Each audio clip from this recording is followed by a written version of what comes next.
बिस्मिल्लाहिर्रहमानिर्रहीम। अस्सलाम वालेकुम। तमाम दोस्तों ਨੂੰ ਰੈਕਸ ਕਿਚਨ ਵਿੱਚ ਖੁਸ਼ ਆਮਦੀਦ। ਜਿਨ੍ਹਾਂ ਦੋਸਤਾਂ ਨੇ ਮੇਰੇ ਚੈਨਲ ਨੂੰ ਸਬਸਕ੍ਰਾਈਬ ਨਹੀਂ ਕੀਤਾ ਤੇ ਉਹ ਸਬਸਕ੍ਰਾਈਬ ਕਰ ਲੈਣ, ਨਾਲੇ ਨਾਲ ਘੰਟੀ ਵਾਲੇ ਬਟਨ ਨੂੰ ਵੀ ਦਬਾ ਦੇਣ ਤਾਂ ਕਿ ਸਭ ਤੋਂ ਪਹਿਲਾਂ ਤੁਹਾਡੇ ਕੋਲ ਮੇਰੀ ਆਉਣ ਵਾਲੀ ਵੀਡੀਓ ਦੀ ਇਤਲਾਹ ਹੋ ਜਾਏ।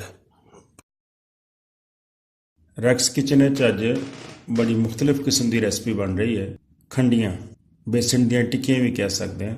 ਬੇਸਿਕਲੀ ਇੰਡੀਅਨ ਡਿਸ਼ ਹੈ। ਰਾਜਸਥਾਨ ਔਰ ਗੁਜਰਾਤ ਵਿੱਚ ਸਭ ਤੋਂ ਜ਼ਿਆਦਾ ਬਣਾਈ ਜਾਂਦੀ ਹੈ।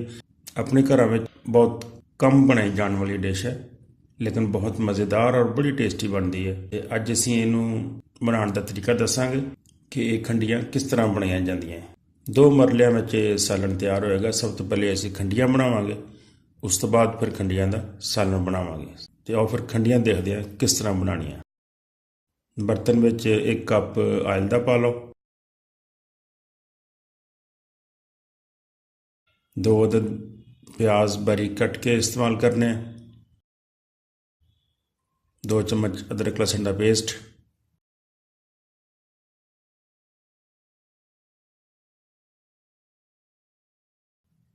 तो 2 अदद टमाटर बारीक बारीक कट के वो असीं पावांगे।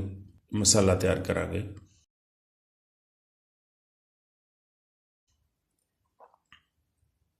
नाल 1 चम्मच हरी मिर्च की पेस्ट का भी पा लो।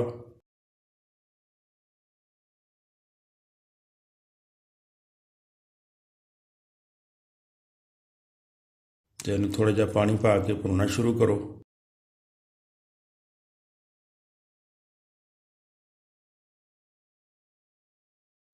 आधी चम्मच हल्दी, 1 चम्मच लाल मिर्च, 1 चम्मच नमक पा लो।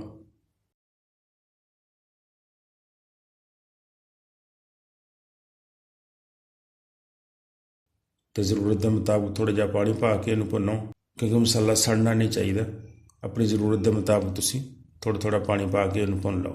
आधा चम्मच जीरे का, आधी चम्मच गर्म मसाला, आधी चम्मच धनिया पाउडर पा के तो इन्हूं मजीद भुनो।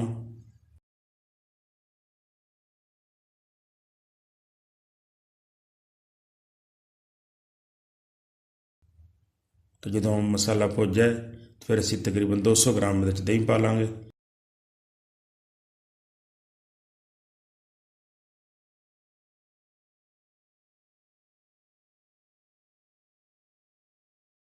तो साडा मसाला जिहड़ा वो बिल्कुल तैयार हो गया। हुण असीं इहदे विच पानी शामिल करना है। जिन्ना असीं बेसन लैना है उस तो दुगना पानी असीं इहदे विच इस्तेमाल करना है। मैं तकरीबन 400 ग्राम बेसन लै रहा तो राउंड अबाउट 1 लीटर पानी जिहड़ा मैं उहदे च पावांगा। जदों पानी बॉयल हो जाए तो उदों फिर असीं इहदे विच बेसन जिहड़ा है वो थोड़ा थोड़ा करके शामिल करना है।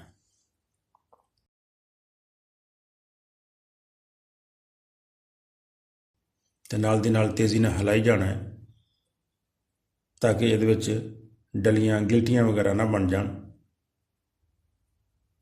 इस तरह थोड़ा थोड़ा करके इनू पाई जाओ तो इनू अच्छी तरह तेज़ी नाल हिलाओ ताकि बिल्कुल अच्छी तरह मिक्स हो जाए।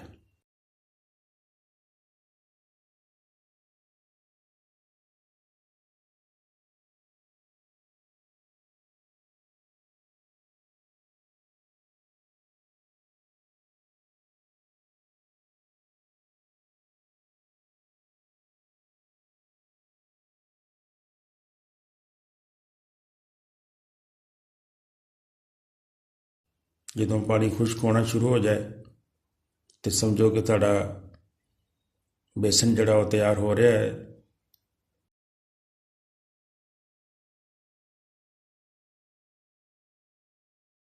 इस तरह हिलाई जाओ। देखो ऐसा ऐसा साडे बेसन ने घ्यो छड्डना शुरू कर दिता है। इन्हूं इस तरह भुनी जाना है। हुण असीं इहदे विच थोड़ा जिहा हरा धनिया पावांगे। हरा धनिया पा के इन्हूं थोड़ा जिहा मजीद 1-2 मिनट जिहड़ा वो भुन लवो। साढ़ा बेसन तकरीबन तैयार हो गया है, भुज गया। इनू ज़्यादा सख्त नहीं करना, जिस तरह आटा गुन्नी दा उस तरह के लैवल इनू तैयार करना है। हुण असीं एक ट्रे लैने, ट्रे दे विच पहले थोड़ा जिहा आयल लगा लो ताकि ਸਾਡੀਆਂ ਖੰਡੀਆਂ ਜਿਹੜੀਆਂ ਉਹਦੇ ਨਾਲ ਚਸਪਾ ਨਾ ਹੋਣ, ਜੁੜਨ ਨਾ।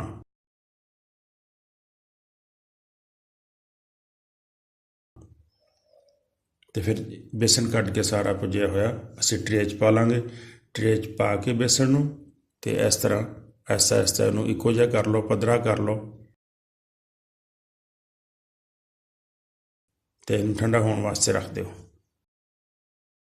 ਜਦੋਂ ਬੇਸਣ ਠੰਡਾ ਹੋ ਜਾਏ ਤੇ ਉਸ ਤੋਂ ਬਾਅਦ ਫਿਰ ਅਸੀਂ ਇਹਦੀਆਂ ਟਿੱਕੀਆਂ ਕੱਟ ਲਾਂਗੇ। ਇਸ ਤਰ੍ਹਾਂ ਤੁਸੀਂ ਇਹਨੂੰ ਟਿੱਕੀਆਂ ਕੱਟ ਲਵੋ। ਟਿੱਕੀਆਂ ਆਪਣੀ ਮਰਜ਼ੀ ਦੇ ਮੁਤਾਬਕ ਛੋਟੀਆਂ ਬੜੀਆਂ ਜਿਸ ਤਰ੍ਹਾਂ ਦੀਆਂ ਪਸੰਦ ਕਰਦੇ ਹੋ ਉਸ ਤਰ੍ਹਾਂ ਦੀਆਂ ਬਣਾ ਸਕਦੇ ਹੋ।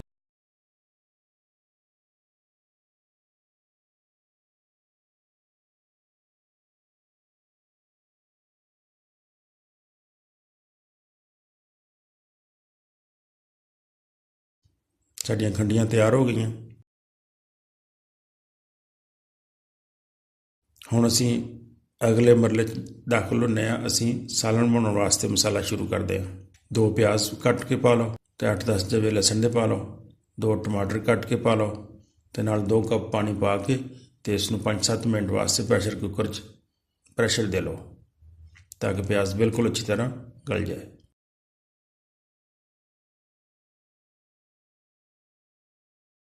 ਸਾਡਾ ਪਿਆਜ਼ ਤਕਰੀਬਨ ਗਲ ਗਿਆ ਹੈ। ਹੁਣ ਅਸੀਂ ਇਹ ਪਿਆਜ਼ ਤੇ ਲਸਣ ਵਗੈਰਾ ਕੱਢ ਕੇ ਤੇ ਪਤੀਲੇ 'ਚ ਪਾ ਲੈਂਦੇ ਹਾਂ। ਇਹਦੇ ਵਿੱਚ ਤੁਸੀਂ 1 ਕੱਪ ਐਲ ਦਾ ਪਾ ਲਓ।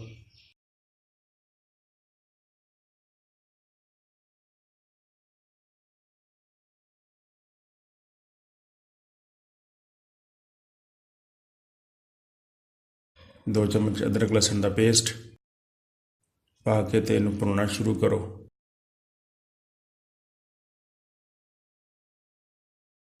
ਇਸ ਪਿਆਜ਼ ਨੂੰ ਅਸੀਂ ਅੱਛੀ ਤਰ੍ਹਾਂ ਹਿਲਾਉਣਾ ਹੈ ਤਾਂ ਕਿ ਮੈਸ਼ ਹੋ ਜਾਏ। ਗਲ ਗਿਆ ਹੈ ਬਿਲਕੁਲ, ਜ਼ਰਾ ਤੇਜ਼ੀ ਨਾਲ ਹਿਲਾ ਕੇ ਇਸ ਨੂੰ ਅੱਛੀ ਤਰ੍ਹਾਂ ਮੈਸ਼ ਕਰ ਲੈਣਾ।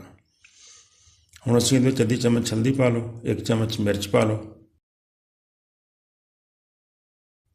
ਅੱਧੀ ਚਮਚ ਜ਼ੀਰਾ ਪਾਊਡਰ, ਅੱਧੀ ਚਮਚ ਗਰਮ ਮਸਾਲਾ, 1 ਚਮਚ ਧਨੀਆ ਪਾਊਡਰ ਦਾ, ਅੱਧੀ ਚਮਚ ਕਾਲੀ ਮਿਰਚ ਪਾ ਕੇ ਤੇ ਮਸਾਲੇ ਨੂੰ ਭੁੰਨੀ ਜਾਓ।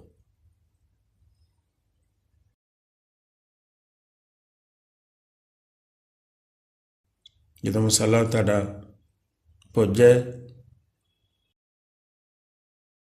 ਤੇ ਇਹਦੇ ਵਿੱਚ ਤਕਰੀਬਨ 100 ਗ੍ਰਾਮ ਦਹੀਂ ਪਾ ਲਓ।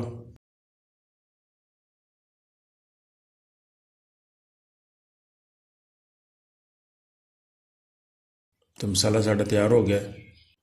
ਹੁਣ ਅਸੀਂ ਇਹਦੇ ਵਿੱਚ ਪਾਣੀ ਸ਼ਾਮਿਲ ਕਰਨਾ ਹੈ ਤੇ ਪਾਣੀ ਤੁਸੀਂ ਆਪਣੀ ਮਰਜ਼ੀ ਦੇ ਮੁਤਾਬਕ ਪਾਉਣਾ ਹੈ। ਅਗਰ ਸ਼ੋਰਬਾ ਜ਼ਿਆਦਾ ਚਾਹੁੰਦੇ ਹੋ ਤਾਂ ਜ਼ਿਆਦਾ ਪਾਣੀ ਪਾ ਲਓ, ਥੋੜ੍ਹਾ ਚਾਹੁੰਦੇ ਹੋ ਤਾਂ ਥੋੜ੍ਹਾ ਪਾ ਲਓ। ਬਹਿਰਹਾਲ ਇਹਦੇ ਵਿੱਚ ਦਰਮਿਆਨਾ ਜਿਹਾ ਹੀ ਪਾਣੀ ਹੋਣਾ ਚਾਹੀਦਾ ਹੈ। ਬਹੁਤ ਪਤਲਾ ਵੀ ਅੱਛਾ ਨਹੀਂ ਲੱਗਦਾ ਤੇ ਬਹੁਤ ਖੁਸ਼ਕ ਜਿਹਾ ਵੀ ਸਾਲਣ ਅੱਛਾ ਨਹੀਂ ਲੱਗੇਗਾ। 3-4 ਹਰੀਆਂ ਮਿਰਚਾਂ ਵਿੱਚ ਪਾ ਲਓ ਤੇ ਇਹਨੂੰ ਬੋਇਲ ਹੋਣ ਦਾ ਇੰਤਜ਼ਾਰ ਕਰੋ। ਜਦੋਂ ਪਾਣੀ ਬੋਇਲ ਹੋਣਾ ਸ਼ੁਰੂ ਹੋ ਜਾਏ ਤੇ ਇਹਦੇ ਵਿੱਚ ਅਸੀਂ ਖੰਡੀਆਂ ਪਾ ਦਿਆਂਗੇ। ਬਸ 2 ਮਿੰਟ ਖੰਡੀਆਂ ਨੂੰ ਪੱਕਣ ਦਿਓ ਤੇ ਸਾਡਾ ਸਾਲਣ ਤਿਆਰ ਹੈ।